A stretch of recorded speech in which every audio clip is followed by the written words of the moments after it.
We can get recording is in progress. All right, so again, Robin, youth count, and we're going to go through the surveyor training. So what is the youth count? I'm sure most of you folks know, but just very quickly, every year it's required by the federal government that we go out and estimate how many young people are experiencing homelessness in Los Angeles. It's a distinct project from the adult point in time count. And it's, designed to really focus on youth, a hidden population, bring to the table all the experts and the communities and community with knowledge to understand and get that estimate. Those numbers, they are incredibly useful. And they not only determine types of funding, but, inform us how to distribute resources. It also allows us to better understand what the impact of the current homelessness crisis is in Los Angeles, and also measure, give us a little bit of insight to potentially how we're doing, right? So that is a really short version of what is the LA Youth Count.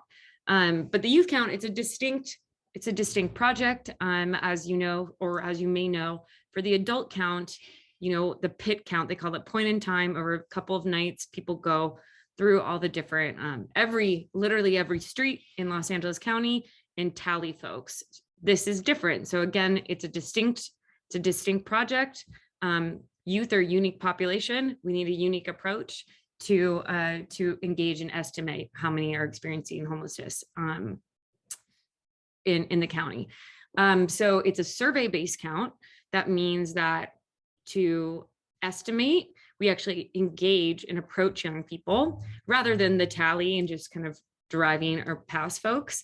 And we're estimating the prevalence of unsheltered persons 24 and under that are experiencing homelessness. So this is really important to kind of emphasize. So this is an unsheltered count. So we're going and looking for folks that are sleeping outside or in places not meant for human habitation.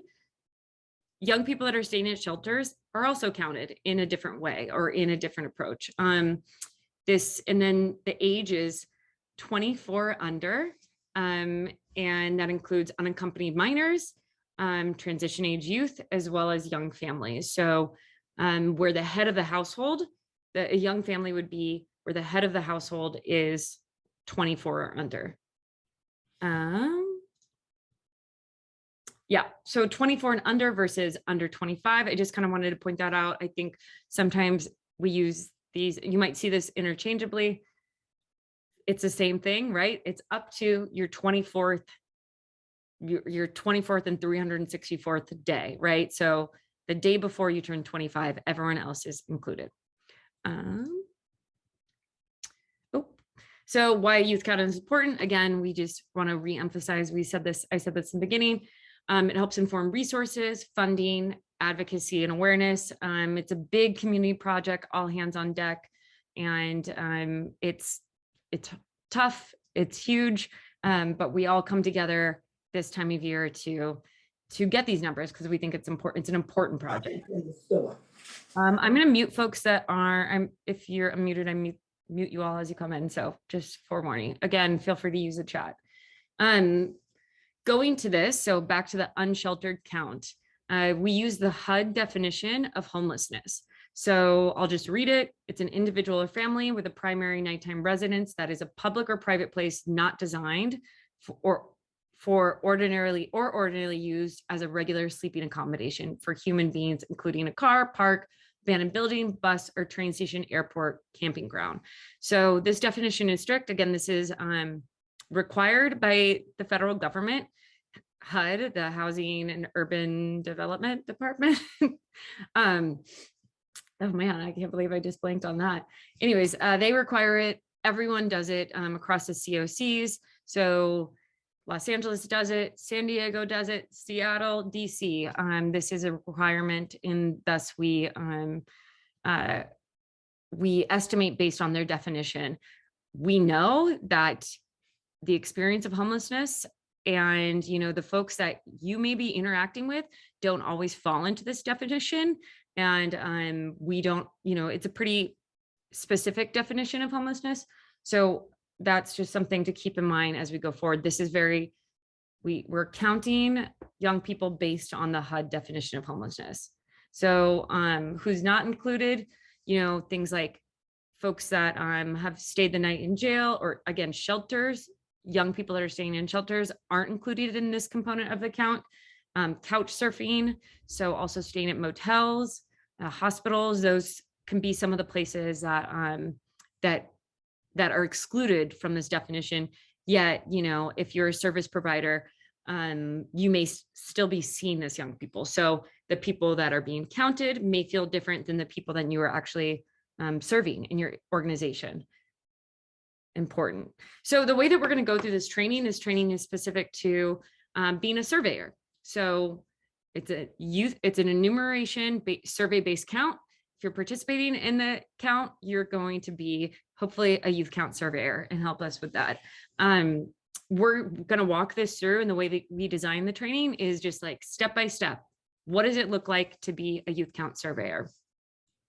So, you guys are finishing this training. You're all youth count surveyors. What is a surveyor? It's part of the team. And then to do the youth count, we canvass LA County to approach, engage, and survey young people who might be experiencing homelessness. So again, this is across the entire county. So that's like Long Beach to Lancaster. We draw a random sample and go out and canvass census tracts to identify how many young people will be experiencing homelessness across those 10 days and the 10 days of the youth count. So the first thing you got to do if you're a surveyor, you need to prepare for your shift. So there are 10 days of the youth count across, the different spas, service planning areas. You will be a surveyor assigned, or you are connected to one of those spas. And the spa either has blitz days or different shifts, right, that you will be attending to based on, what you sign up and how that's being organized in your own spa. To prepare for a shift, there are a couple of things that we want to make sure that you do. First is just communicate with your youth count staff or lead. Each survey shift should have a deployment site. And that deployment site, so a deployment site where you go and then leave from, that deployment site will have someone that is coordinating that. They will be the one that is probably sending you information before that shift. So making sure you're in communication and have all that information. So that is the first thing to prepare. Arrive on time to the deployment site. There's going to be a lot happening that day. We're in part of deploying out and surveying is forming teams and getting out and hitting the ground running. So make sure that you prepare to arrive to your deployment site in time. And the other thing is just come prepared. Things that you were telling folks to make sure that they have are charged cell phone, comfy shoes and clothes. This is a lot of the surveying requires like walking around and canvassing areas. So just make sure you wear appropriate clothes for that. Again, also, safety is very important in terms of COVID. So mask and PPE that you would like to bring. If you have your own, we will also have some at the deployment sites to pass out. Water bottle things, shifts can be about 3 to 4 hours long. Just making sure that you have whatever you may need to prepare for that shift. The other thing is, and we'll talk about this further down, is to download and log into the Aikido app account. So this year, a big shift is we have a smartphone-based data collection app. You will be able to, and you can download that today. We have the information and we'll send it out. But having that, logging into it, that will be something that will be very helpful to do before you show up to your shift. So you get to your shift, and what happens, you check in with your shift lead or the deployment site lead. You say, hi, I'm here to be a surveyor. And this is my name, et cetera, blah, blah, blah. And what will happen is you will join a survey team. We have teams going out. I think, we don't want anyone to go out by themselves to go survey. So teams can vary. I think, a 2-person team is totally is totally doable, but 2 to 3 to 4 people to go canvass a census tract, carpool to a certain place together. Once you have your team, you'll be assigned a chunk of census tracts. So you'll be given numbers and you'll be able to put them into your app. And you'll also be given maps and things like that. And so you'll have a group of census tracts likely that are all kind of close together. And after that, with your team, you can make a plan. What census tract are we going to first? Are we going to walk through these census tracts? Are some really big and we're going to drive through? All that kind of thing. Kind of strategize with your team what would be the best way to approach it. The next one is, who is our team lead? So as teams go out, teams of surveyors, we want to also assign someone to take the lead. It's not a huge responsibility, but it is a responsibility. The team lead will be the person that is giving gift cards and kind of in charge of those gift cards. So monitoring them as they get out, checking them out from the deployment side lead and all those things. So you joined a team, you have your census tracts, you have your plans, you're potentially carpooling or walking, and you're ready. You got your gift cards and your team lead. So the next thing is you're going to canvass a census tract. I'm going through this pretty fast, but I want to make sure that we all have time. Make sure that you have any questions. So canvassing a census tract. Here's a picture of several census tracts. Again, census tracts are, they're chunks in neighborhoods that are divided up in weird little boundaries. And they can be a varying size, again, because they have to do with census data and populations and things like that. Each census tract will have a number. So you see here, there's 703-100B. Sometimes census tracts are split into two. So you have 703-100B, 703-110A. So that's a split census tract. They're split in that way because we know they're pretty big. Then you can, take them, one at a time and assign them in different ways.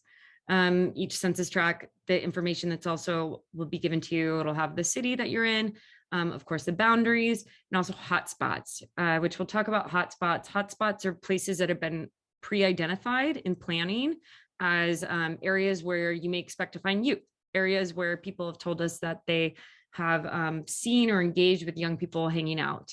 There also could be spots where surveys were previously done. So historical hotspots. That'll be really important and kind of also part of your plan. In canvassing a census tract, that means canvassing. So that means going up and down every street and making sure that we've covered it, we've looked, we've approached, we've engaged, we've gone around the boundaries, everywhere that is within the census tract. Here, just a little bit more specifics on this. You'll have maps, but you want to canvass the border streets on one side only, so the inside. You'll make sure there are underpasses. This is more for the pit count, so off ramps and on ramps. We really want you to keep your safety in mind. So please don't walk onto any on ramps. But if you see folks, maybe you can count them.